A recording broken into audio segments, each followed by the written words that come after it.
listening to the Cross'em Wrestling Entertainment Podcast. Wow, it has been a while since I have been able to hear that intro.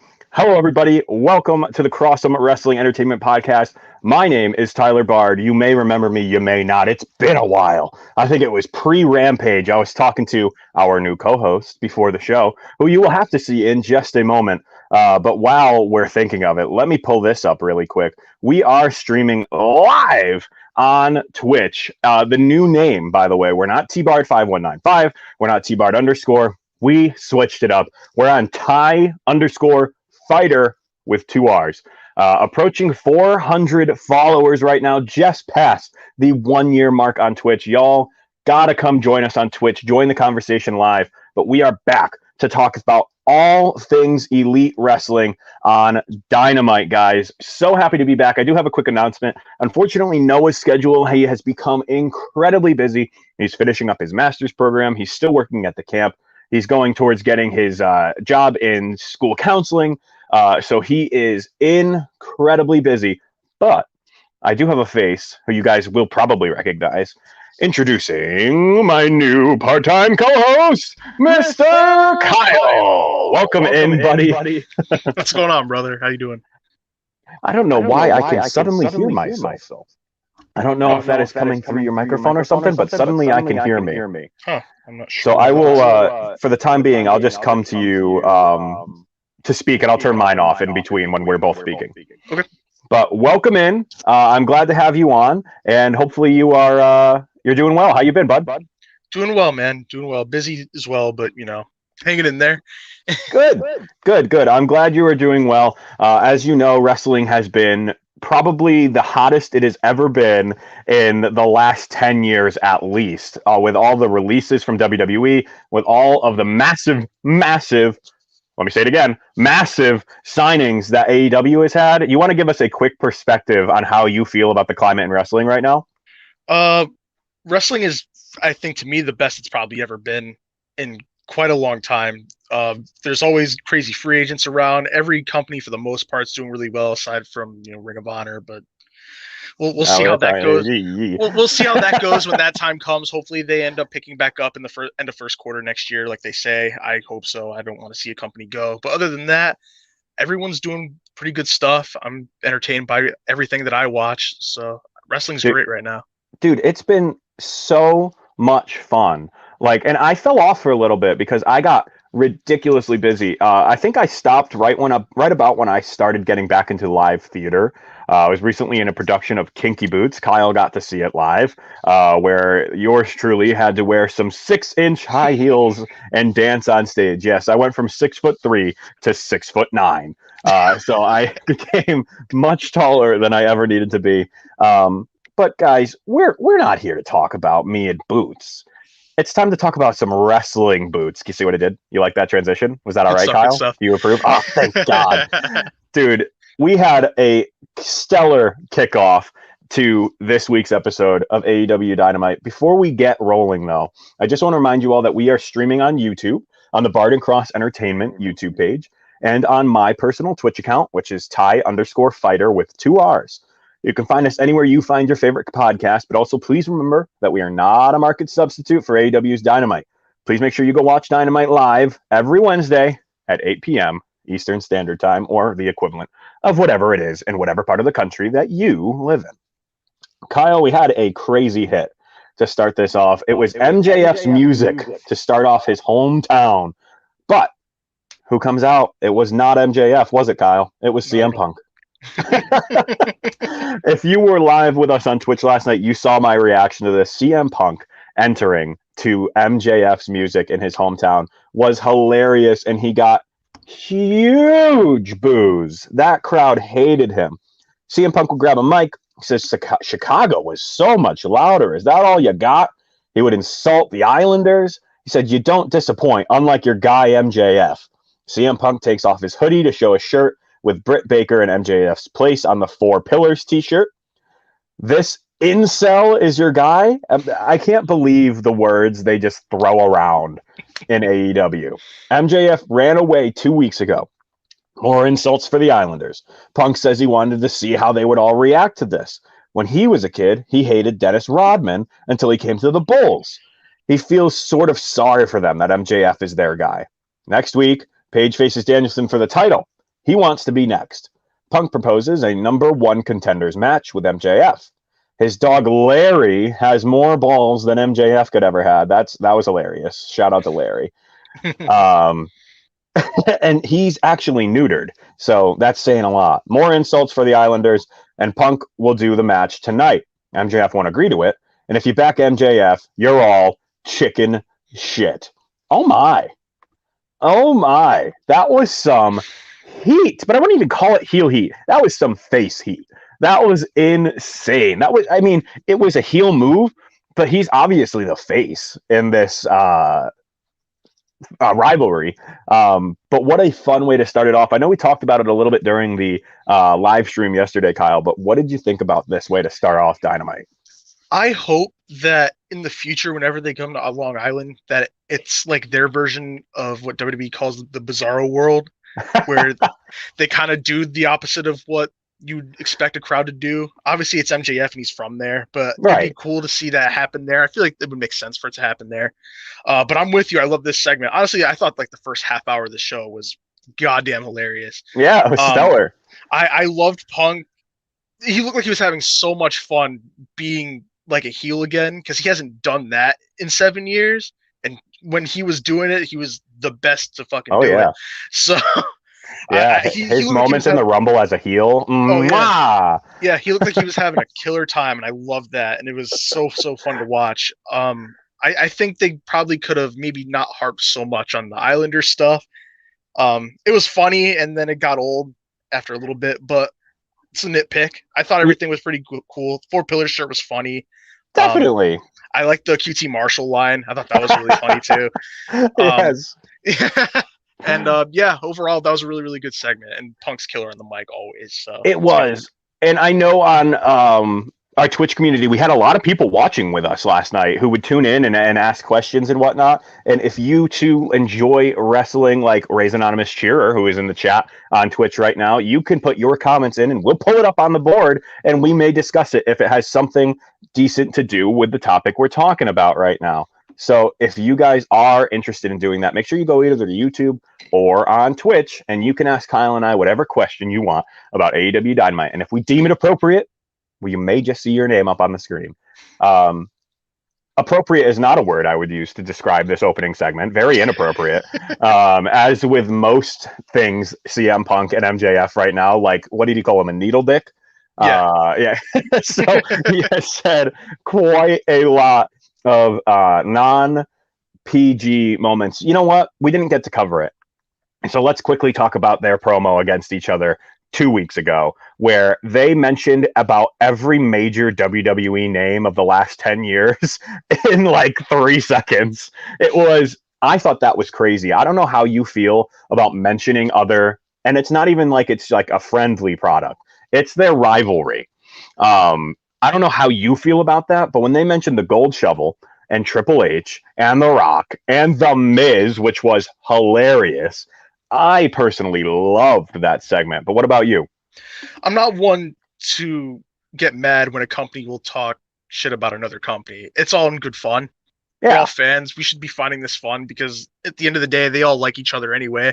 It's not like they're all actually fighting with each other and they're gonna go up to someone and they see him out in the street and fight him. Like they're probably most of them are all friends. Like unless you're Goldberg, but like they're like all cool with each other. Like it's meant to be fun. Don't take it so serious. No, yeah, I think you're right, and that was a blast. That crowd. I don't think I've seen a crowd have more fun in a 20-minute promo ever. Like I have watched that promo 4 times back since it happened.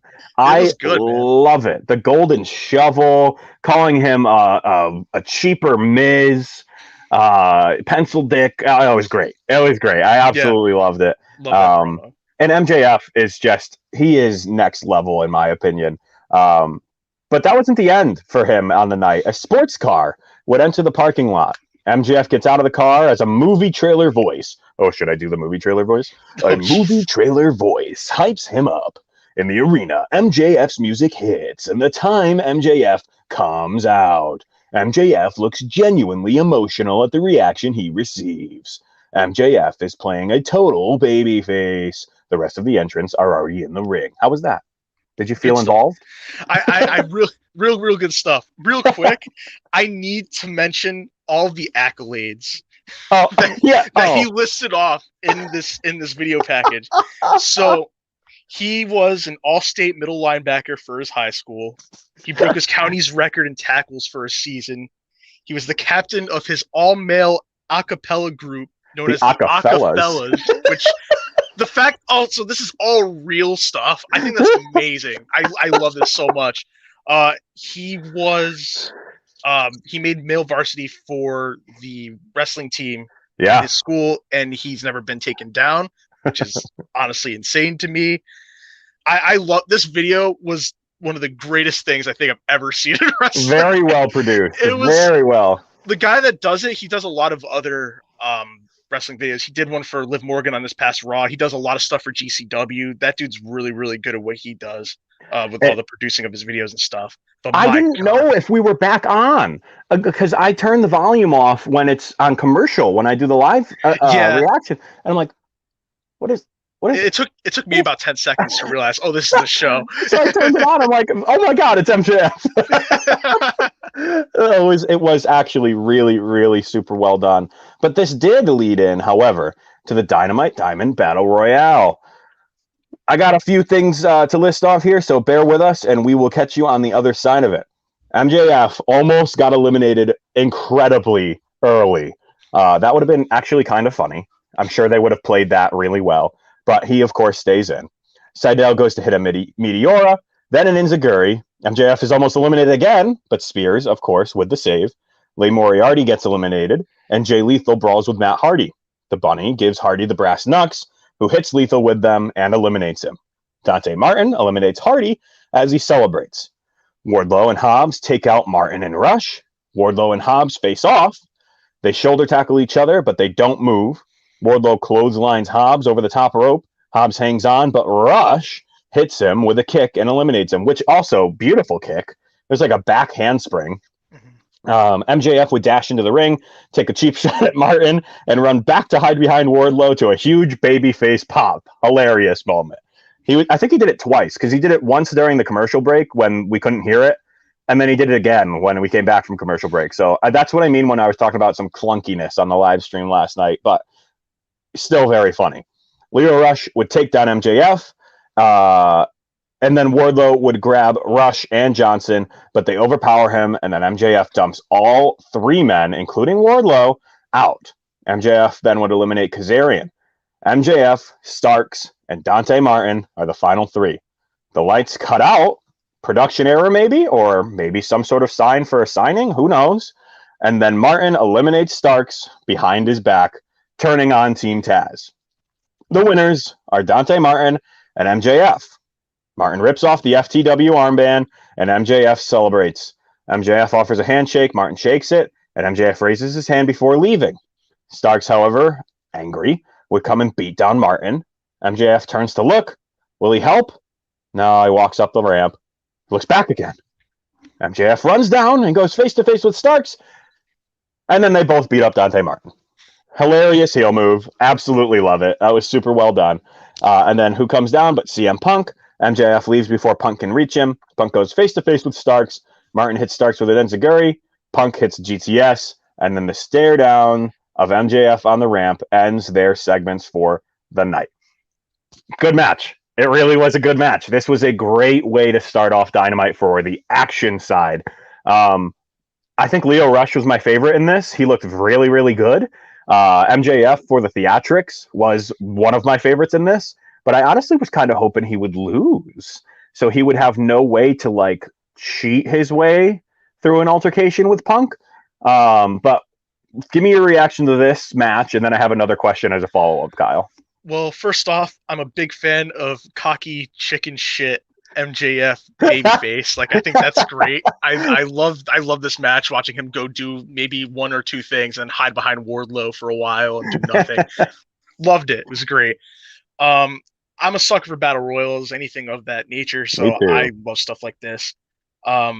I'm looking forward to seeing what they potentially do with Matt Hardy and Jay Lethal, because that clearly was kind of a screwy thing. Maybe they end up doing things. I think there's potential there for something cool. They already had a great rivalry and Impact back in the day, so they could definitely have a good one in AEW.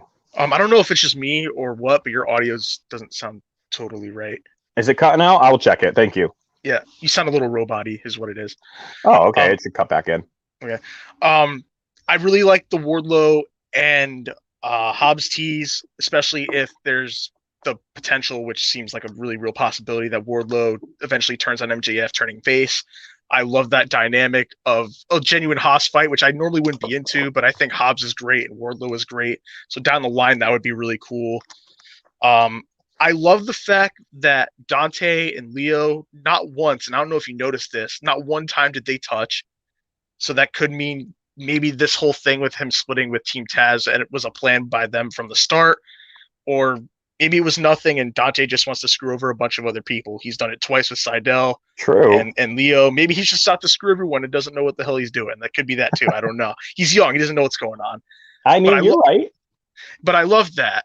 And that was a specific thing that not one time did he touch Leo, nor in the weeks prior did he touch Leo once he turned on him and joined Team Taz. Not one time did he touch him. So I'm intrigued by that. I hope that means they're back together, because I thought them as a tag team had a lot of potential. I would have loved to see them challenge for the tag titles against the Lucha Bros. My God, like how fun would that be? The stuff that they would do together, man, I need that. But yeah, overall, I like this battle royal. I'm looking forward to MJF and Dante next week. I think MJF wins, but I think there's going to be a lot of screwy stuff that may happen. I think Ricky Starks will probably try to screw Dante. I think CM Punk might even potentially try and screw MJF.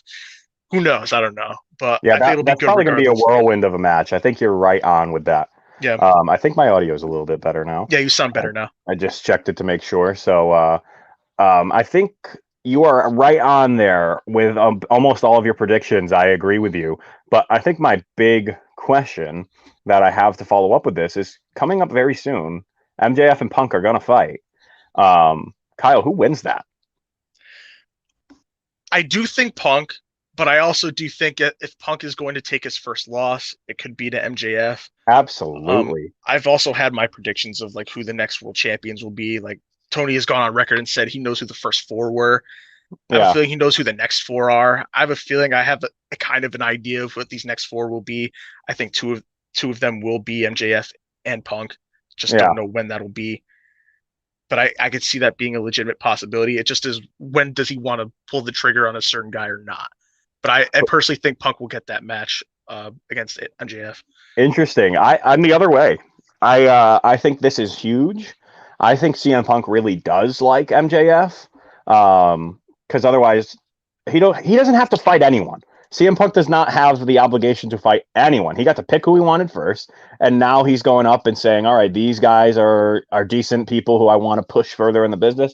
I think it would be a shame if he beats MJF, even if MJF has to cheat to do it. I think MJF should win that match against CM Punk personally. He has so much momentum. Not that I think losing to Punk would hurt it, but that momentum is just insane right now. So I'd like to see him hold on to it. Yeah, getting in the ring with Punk in and of itself is kind of an accomplishment at this point. He's a legend. He's going to be a Hall of Famer one day. Like it's a big deal. So like whether you take a loss or you end up getting a dub against him, it really doesn't matter, because it does elevate you as a performer. Right. And Kyle, it went from a crazy awesome match to one that we both were kind of agreed on was just kind of okay. When we were watching this live, I think this was the last one we watched live. Oh no, we watched Young Bucks too. Yes, we did. But this one, we thought it was just a little bit too long. You'll see if you guys agree with us. If you watch the episode, you can go ahead and comment live down below. We had the Acclaimed in 2.0 versus the Varsity Blondes and the Jurassic Express. Jungle Boy and Bones would start and lock up. Bones with a headlock, shoulder block, big chop, and more chops in the corner. Caster tags in, Jungle Boy hits an arm drag, Hurricane Rana, and Jungle Boy would take down both 2.0 with a double arm drag, sending them out of the ring.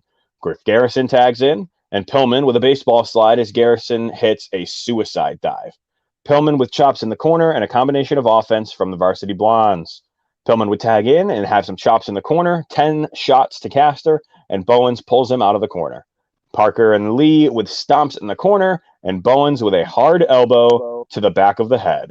Bowens tags in Lee, a cover to Pillman, who kicks out at 1. Pillman whipped hard into the corner, and Parker with a back heel kick. Cover, 2 count. Caster tags in and blocks Pillman with a tag, suplex, and Parker takes out Garrison, an elbow to Pillman, and Bowens with a kick to Pillman's face, which, dear Lord. Can we talk about that kick for a moment? Because, dear God, Kyle, in one word, or not even one word, just one sentence, describe that kick to the people.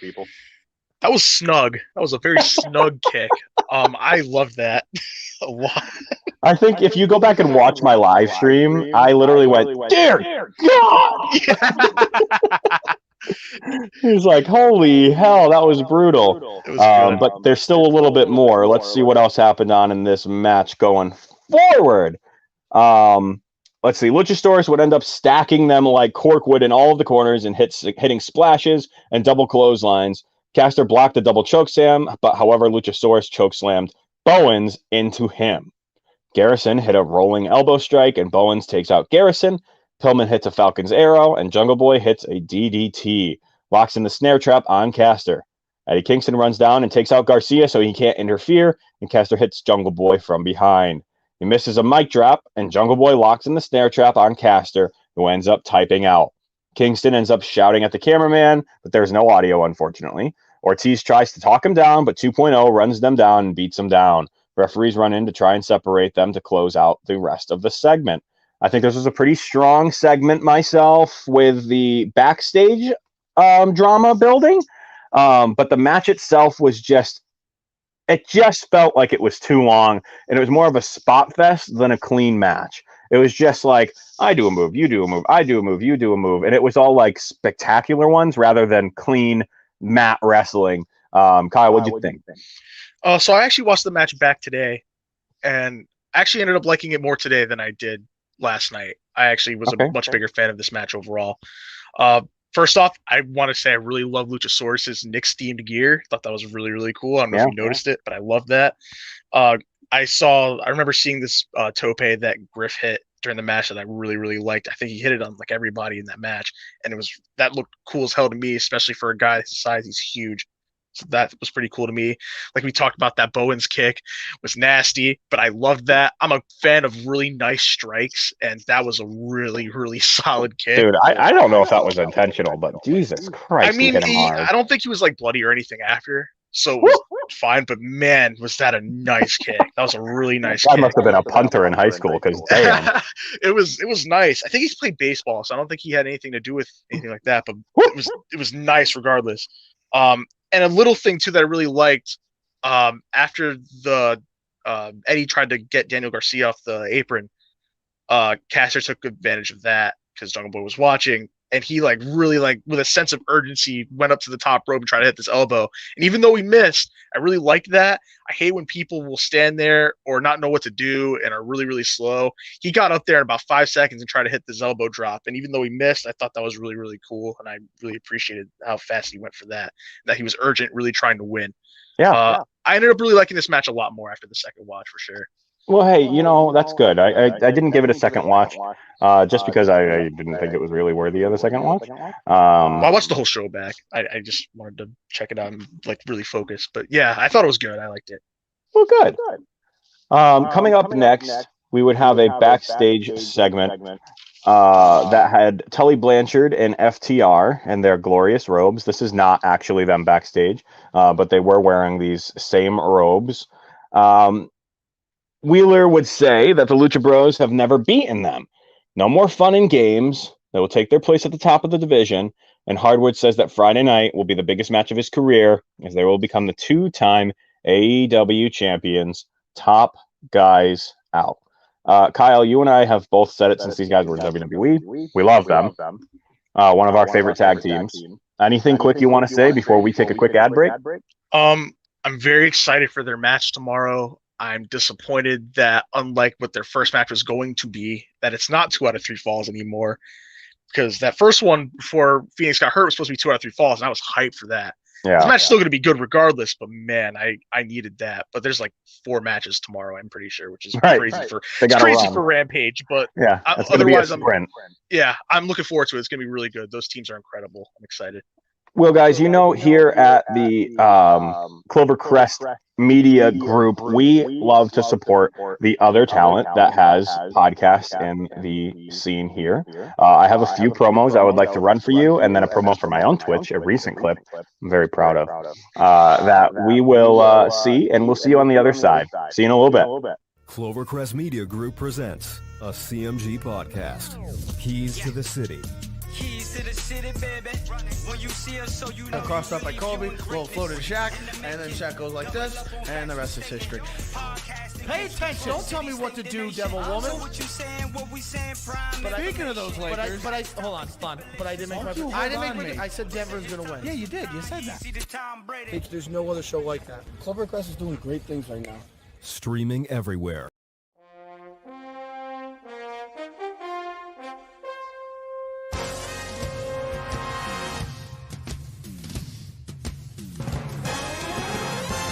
The Giants are running New York like the Times as Danny is dropping all sorts of dimes. Saquon's thighs are ruining defenses' lives and Leonard Williams making opposing QBs feel him. Receivers think it's scary to line up across James Bradbury, and the Giants have a bright future led by Coach Judge, Jury, and Executioner. Tune in to Drawing About the G-Men every Wednesday at 6, live on Facebook, YouTube, and Twitch.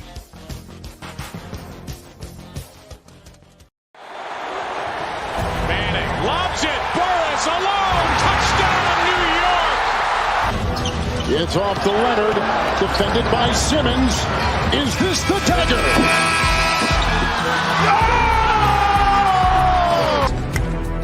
High fly ball, right field. Grossman back, track, wall, see ya, into the second deck. A grand slam the other way for Aaron Judge, and the Yankees are pouring it on. For the latest news throughout the sports world, tune in to Sports Talk with R&J every Wednesday at 1 p.m. It's going to be me or Dunadan if I've got something to say about it. Me and you, Dunadan. We're in this together.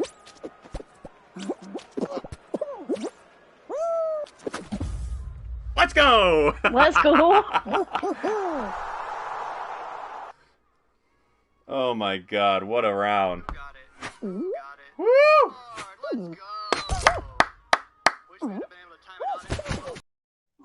What a time we have been having over on Twitch. Kyle, one of my moderators on Twitch, for when I am gaming or doing the podcast or whatever we're doing, Kyle is always there in chat. So if you want to come chat with us, just swing on by. We're always having a lot of fun, usually playing Fall Guys. Got into some Skyrim lately. We got to get back on that. I've kind of fallen off the bus a little bit. And hopefully we will get rolling towards that goal of 400 followers. When we hit 400 followers on Twitch, we're doing another 12-hour stream. So guys, keep it coming. Keep dropping the follows. We really appreciate everyone who comes through to support the channel and support the podcast through that way. While we are here, remember, we do stream live on my Twitch channel, which is Ty_Fighter with 2 R's on the end, or on the Bard and Cross YouTube, or Bard and Cross Entertainment YouTube channel. And then we post our content to Facebook afterwards, but Facebook likes to give us copyright strikes when we do go live there. So unfortunately, can't do that anymore. But you can still get your content there or anywhere you find your favorite podcast. And a reminder, we are not a market substitute for AEW's Dynamite. Please make sure you go watch AEW Dynamite live every Wednesday on TNT at 8 p.m. Eastern Standard Time. Man, I still got it. I still remember I still remember all that. It's been a while. I wasn't sure if I was going to be able to do that. But dude, coming into the next segment, we had the Young Bucks, who, I mean, anytime the Young Bucks are in the ring, usually a pretty decent segment. It was the Young Bucks versus Rocky Romero and Chuck Taylor. Unfortunately, this one was a little bit faster. And Kyle, I think we attributed that to the fact that the one before it was just so long. It just went a little longer than we would have liked to see when these are the people you have on the other side So the beginning was just kind of a lot of back and forth, a lot of chops back and forth to each other. But I'll skip towards kind of the middle of the match where Nick would hit a kick to Taylor on the outside.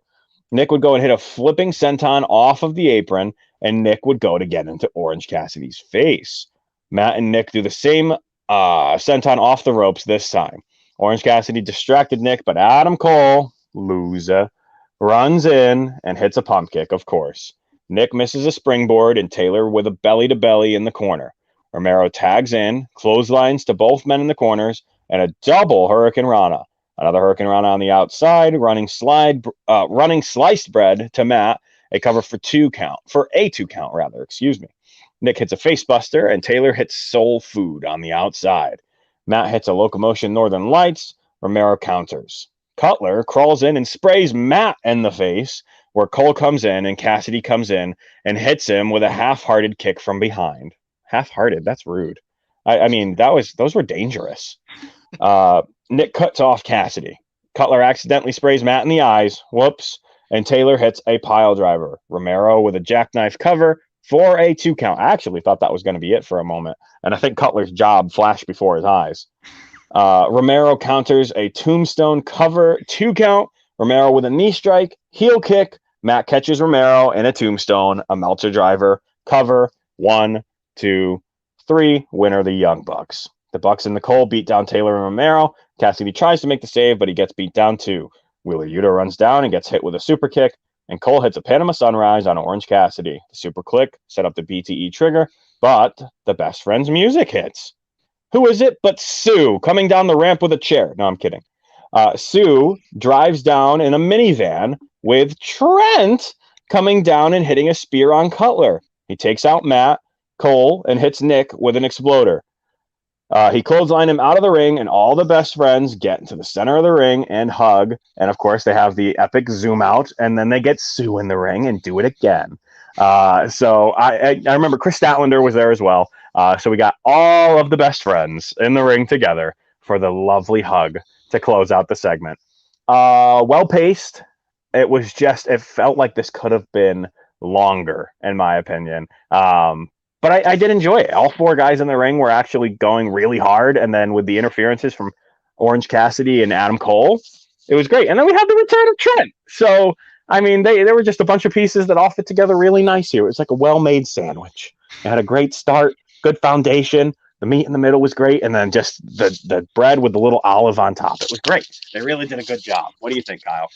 I also love this match. I think this might have been my favorite match on the show. Also, this match was pretty decently long as well. I think it was actually longer than the match previous. I don't know, man, because they still had to keep time for that Daniel Bryan match. I mean, yeah, Daniel but Bryan. Damn, I do that all the time. Bryan, he's been here since August. What are you doing? But no, I really love this match. It was really, really good. I love the assisted senton from Nick onto Chucky from on the outside. Love that. Rocky. I always love Rocky's Forever clotheslines. Those are always fun. Yeah, I always think they're funny. Rocky's just great. His running Shiranui that he did as well, I really, really enjoyed. I thought that was cool. Matt's Northern Lights thing into the Tornado DDT by Rocky was cool. Yeah. The 2 near falls with the jackknife pin, like you said, and that other one, I can't remember what move actually got into that, but those 2 near falls, those were really good near falls. Yeah, man. Because they had me too for a second too. And then like that pump handle counter into the tombstone into the Meltzer driver was really, really cool as well. This match was really, really great. Trent looks incredible. Looks really, really good. I'm glad he's back. I can't wait to see Best Friends actually hopefully do some stuff in the tag division now. They're great together. Also, lastly, huge fan. Sue is a part of Chaos. Sue is the newest member of Chaos. She needs to drive down Kazuchika Okada at Wrestle Kingdom. I need that. Let's go Sue, dude. Let's go Sue. Oh man, I love every time I see that van. I'm like, yes, yes. Whatever's about to happen, I'm in. I'm on board. Great. This led to a little promo. We had Nyla Rose, we're talking about the recap of Nyla Rose taking out Ruby Soho. Marvez is with Soho backstage, and the Bunny and Ford interrupt before Soho can say anything. The Bunny says when Rose wins the TBS title, they will get the first title shot. Bunny and Ford mock Soho for having no friends, but Soho attacks them.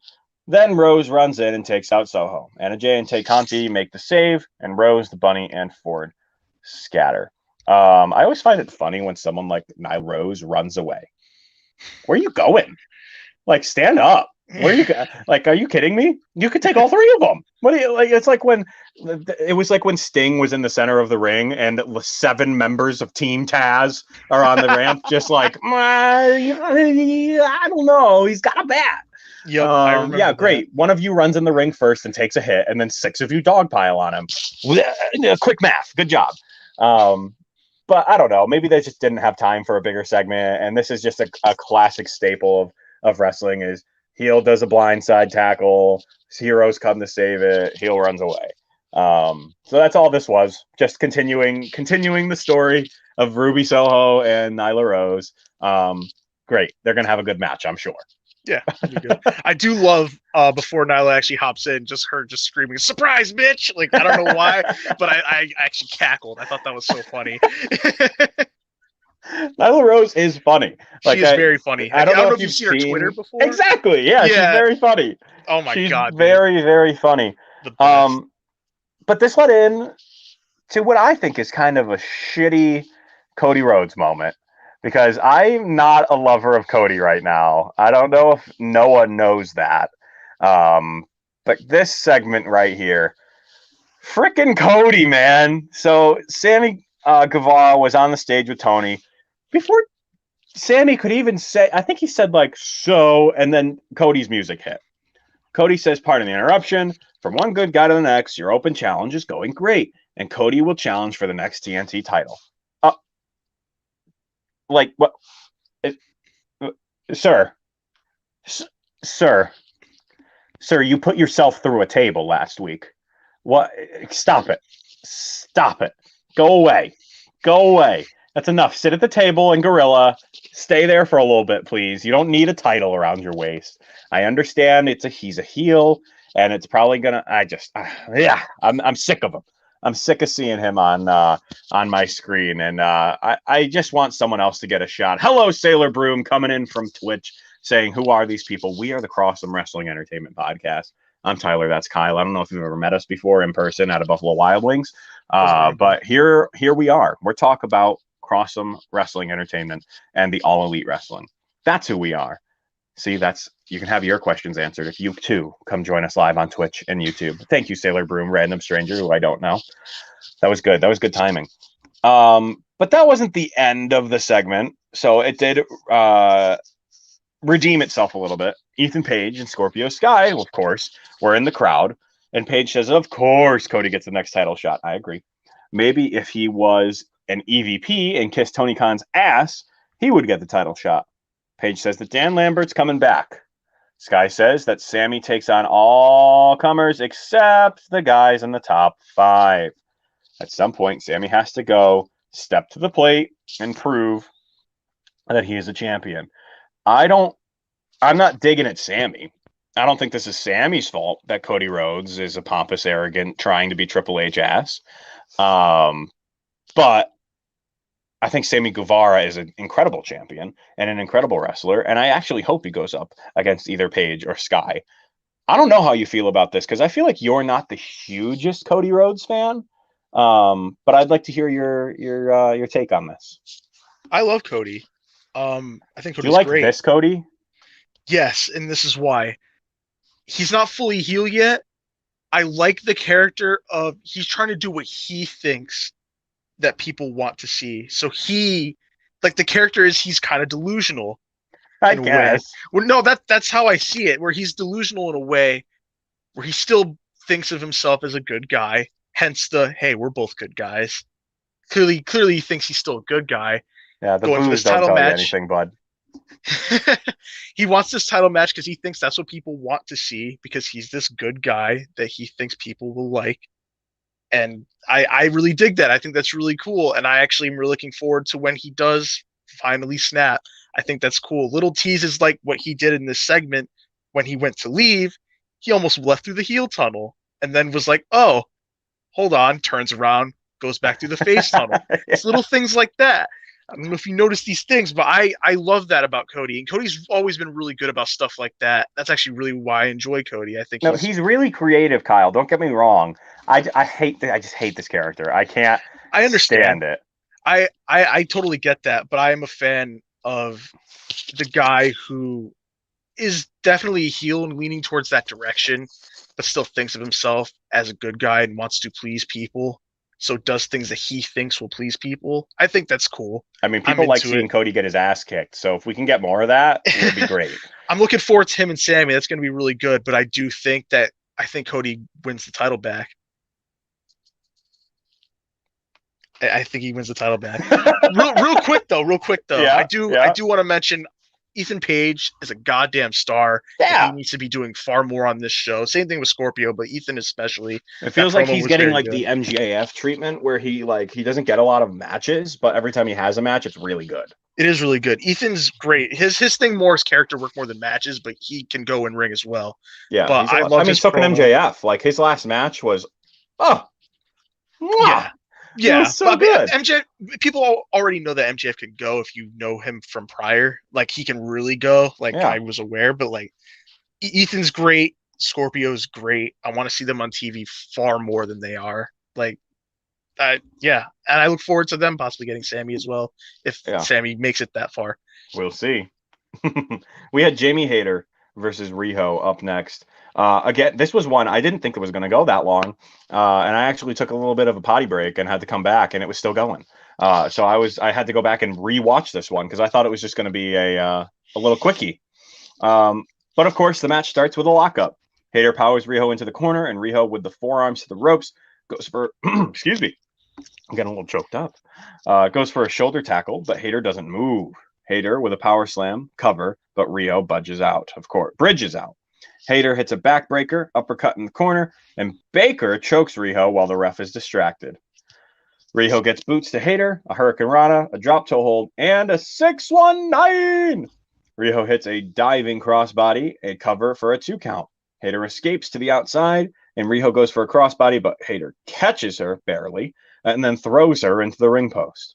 Back in the ring, however, Hayter throws Riho into the turnbuckles, a cover, a 2 count. Hayter with a side headlock, stomps, and then a suplex. Riho counters a suplex momentarily, but Hayter finally hits it. Hayter hits stomps, Riho with the forearms, Hayter with a backbreaker, Riho with a roll-up into a double foot stomp, and Riho with forearms. Hayter comes back with forearm attacks of herself, and Riho gets a roll-up, 2 count.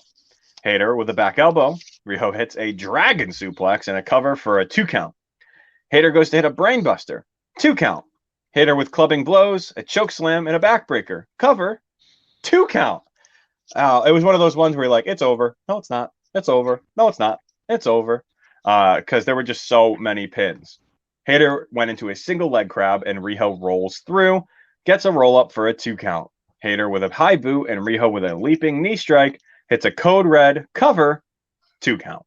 Riho goes to the top, hits a diving foot stomp, cover, 2 count. Hayter with a clubbing blow. Riho fights out of the corner, throws Hayter into the mat, and Rebel grabs Riho's boot.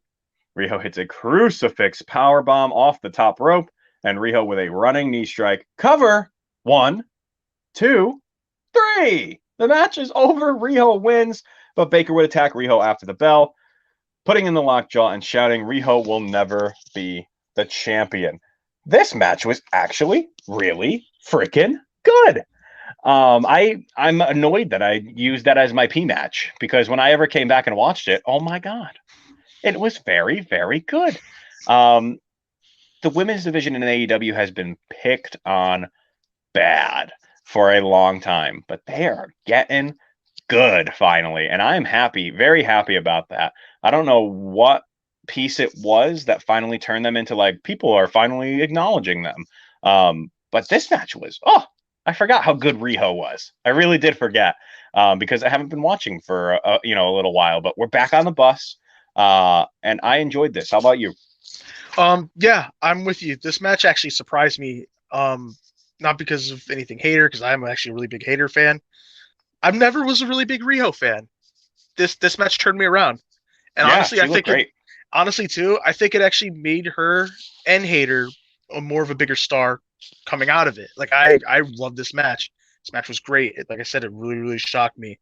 I love that all throughout they were mentioning how much that Riho has always beaten Britt every time that they've had a match, pretty much saying that, oh, she has her number. She can't beat her. We don't know if we can beat her. I just like when things like that get brought up on commentary. Makes things seem a little bit more important, and it makes you have to pay attention to everything that goes on. I think that's really cool. I was a really big fan of that double stomp by Riho, not the standing one, not the diving one. I thought that looked nasty. I love that. She had a Snapdragon in here that was really, really cool. Jamie hit a really nice brainbuster, and right after that into a nasty looking backbreaker that I actually really, really liked as well. Riho hit this crazy code red that I liked. Riho's bendability is insane. She's very flexible, and it actually makes things look a lot better depending on what she gets put in. Oh, it's so good. It's like, I couldn't even do half of that. Oh my god, yeah. No, it's crazy.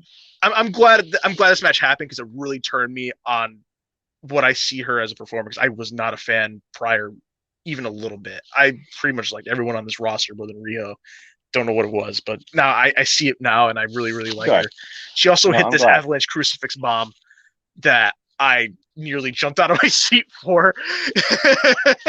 That thing was so nuts looking. I love that. This match was really, really good. I actually am looking forward to her and Britt in their title match whenever that does. I think it was next week. I think so, yeah. Yeah, I'm looking forward to that. That's going to be really, really good. I'm excited for that. Yeah, it should definitely be a good match. This was a great match.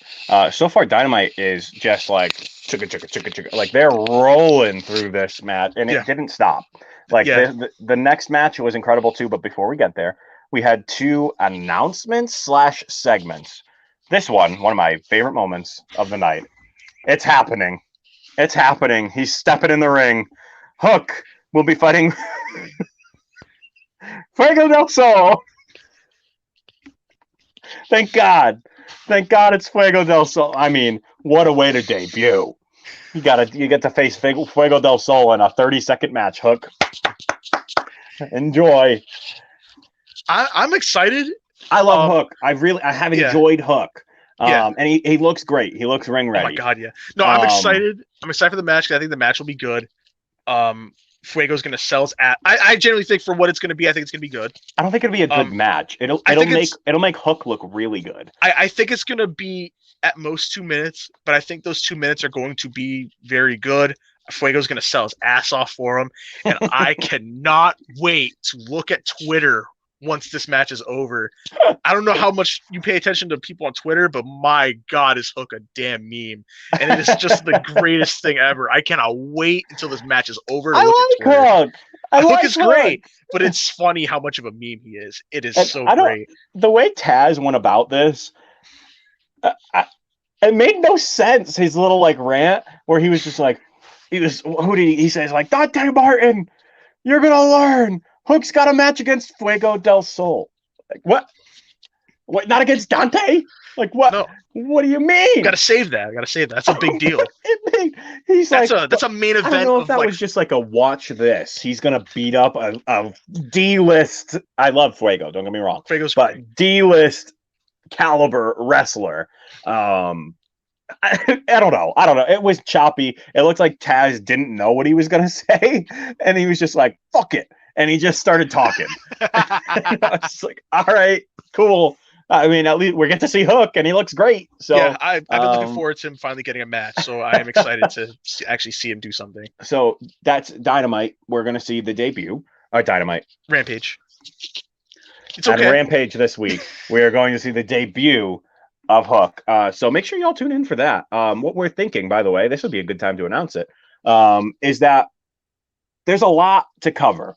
Both Kyle and I work full time. I stream on the side. I run a club. So I am incredibly busy that I can't do a podcast for both shows right now. Maybe over the summer, it'll be easier to cover both shows, but we're thinking Friday nights, we might just do some live reactions to Rampage. Excuse me. Oh man, I'm getting emotional tonight. So we might be able to cover some Rampage live reactions. We're going to give it a shot this time around. We'll see how it goes. And then we'll go from there, but stay tuned. You might see us live Friday nights on my Twitch channel. And you can watch us there. Next up, we had this moment. A little confused. Don't know exactly why this happened. I may have missed something, Kyle. So you can fill me in. But Varsity Blondes were with Shivani on the ramp, and they were talking with Julia Hart, and then suddenly the lights dropped. Out comes Black, and he hits her with the mist. I was confused, but I mean, it was a decent moment. I get Kyle, enlighten me. Okay, so this is all of their first interaction. Malachi has not had any interaction with Varsity Blondes before prior. I do have a theory about this. I will preface this by saying this is not my idea. I heard this somewhere, and I thought it was really cool, and I can actually see this happening. He's been throwing poison mist out to pretty much everybody that he's come in contact with in matches or whatever the case may be. But why Hart? I feel like he's teasing the stable of House of Black. I feel like this poison mist is maybe him possibly trying to enlist people or change people or both. He's done it to Cody. He's done it to Pac. He's done it to Dante Martin. He's done it to they say Pac twice. Yeah. And now Julia Hart. I think there might be one person I'm missing. I'm not totally sure, but I feel like there's one. But he's been spitting this mist on people. I think it's to possibly recruit people, or just for the fact to change people, which he said in a promo talking about Cody after their match, where I think he had lost that one, where he goes, I don't care about the outcome of the match. I'm trying to change you. I've already accomplished what I'm trying to do. I'm trying to separate you from everyone that you care about and love, and hurt everyone around you, and to hurt you. It's clearly working. Cody is clearly changing. We just mentioned that a little while ago. I think that's kind of his goal, is to change people and also form this group. He did tease, I think, with Julia Hart as their know female competitor. You never know. I'd be for it. I want to see where that goes. He did tease something about having a member join this stable in January. Okay, so that could be Bray Wyatt. A lot of people, and I'm in agreement that this could be Brody King. He was just with Ring of Honor. His contract ends at the end of December. He could make his way over. They do a lot of stuff outside of the company, outside of wrestling. I think they could really, really do something really cool. Brody and Malachi, I'm a big fan of seeing together. So I think that could be what it is. Well, maybe we'll see that. I don't know. I was very interested. Kyle and I were both in someone else's chat, and I was like, Kyle, did you just see that? What the hell was that? But it kept my interest. I'm definitely interested to see where it goes. So once again, Dynamite. Always into Malachi stuff too. Chugging along, and it led into this heater. Oh my God, two of my favorites. You got Johnny Hungy. If you get him involved with anything, I'm in. So John Silver versus Bryan Danielson. I've done it. So Johnny Hungy, Chance, of course, would hit up. It's also his hometown. I mean, it's just everyone from New York. Can we just say every wrestler's from New York? Because I feel like that was like the third time they're like, from his hometown of Long Island. Like, all right, everyone from Long Island in this show. Damn. I guess Tony just knows how to make a card. They, of course, would lock up, and Danielson would be hit with a shoulder tackle to start the match. After the lockup, Silver hits a huge shoulder tackle into a throw. Danielson with kicks to the chest, an uppercut, and Silver hits a kick of his own. More kicks to the chest, and Danielson lures Silver to the outside, and with some uppercuts on the apron and a diving knee drop to the back of the head. Danielson hits the chops in the corner and kicks to the midsection. His chops are dangerous now, by the way. He's one of the wrestlers where I'm like, I don't want a chop from Bryan Danielson. I've always wanted to take a wrestling chop, but like, no, thank you. I'm good there. So he would hit the kicks to the midsection, the boot to the face, an uppercut, and another boot to the face. Silver counters into a dive, and then into a powerbomb. And the kicks go back and forth, and Danielson eventually catches the leg. Silver picks the ankle into a knee bar.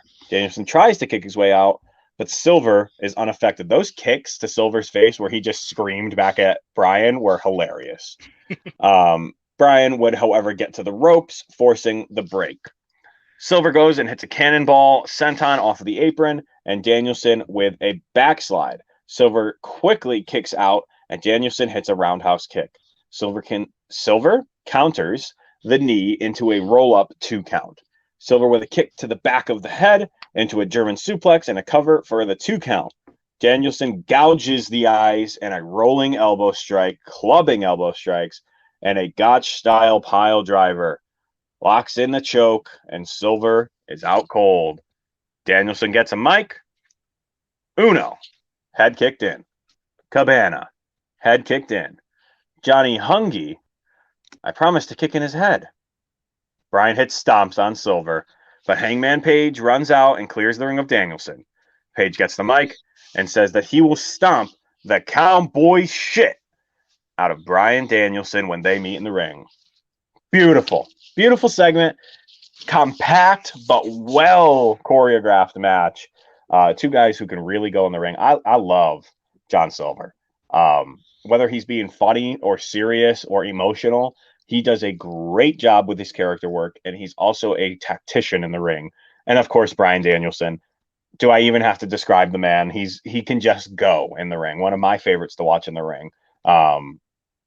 So people know how I feel about it. And I've been talking about both of them for a very long time. Kyle, they may not know your opinion as much. So please feel free to enlighten us on your opinion of this match right here.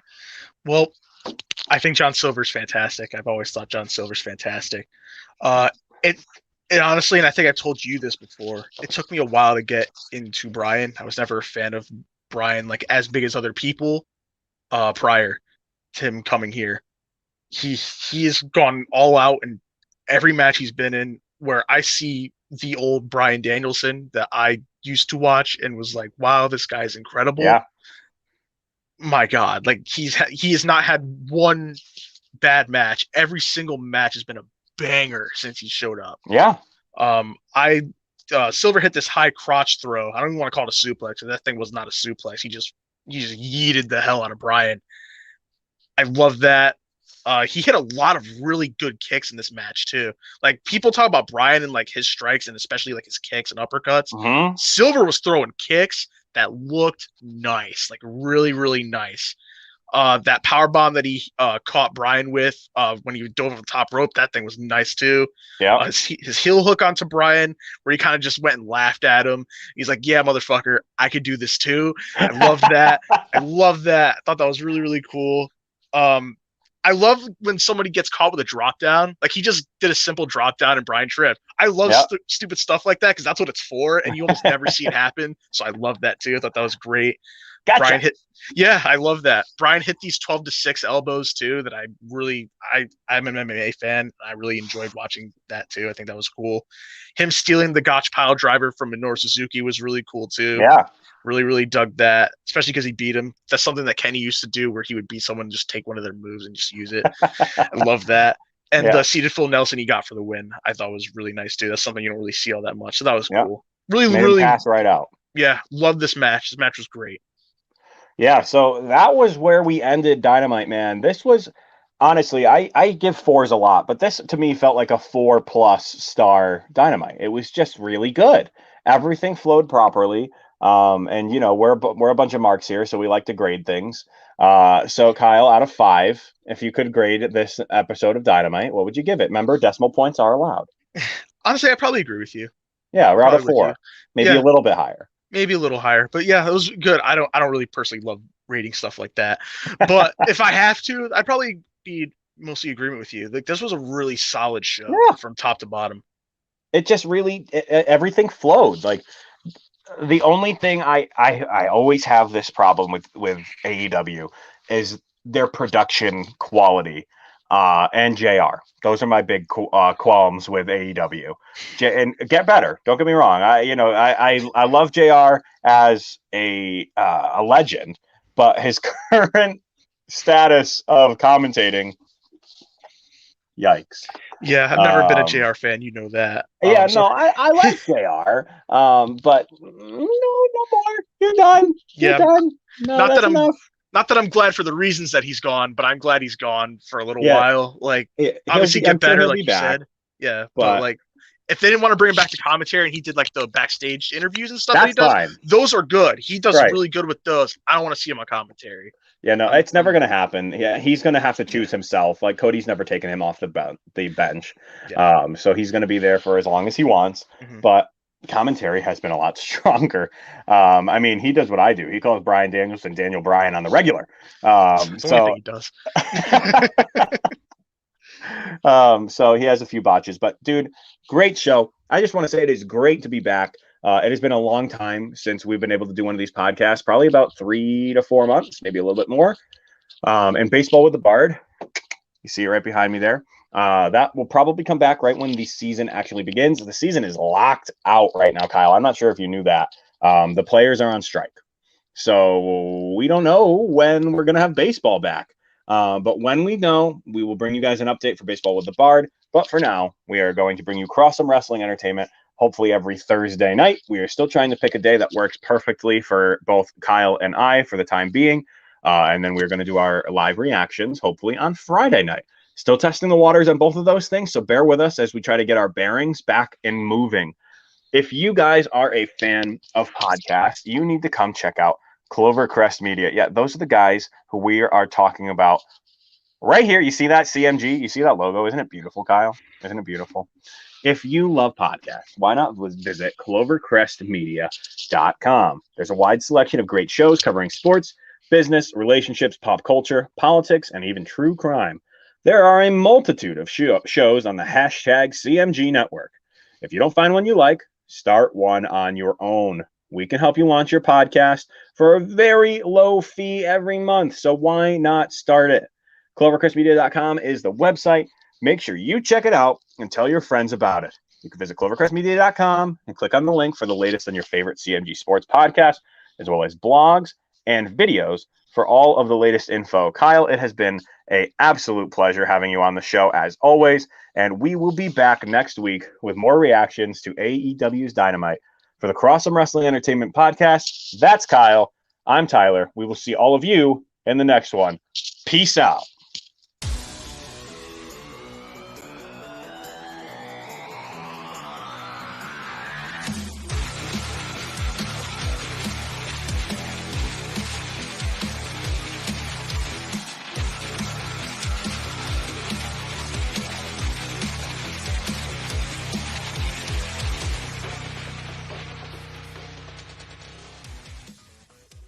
You're listening to the Cross'em Wrestling Entertainment Podcast.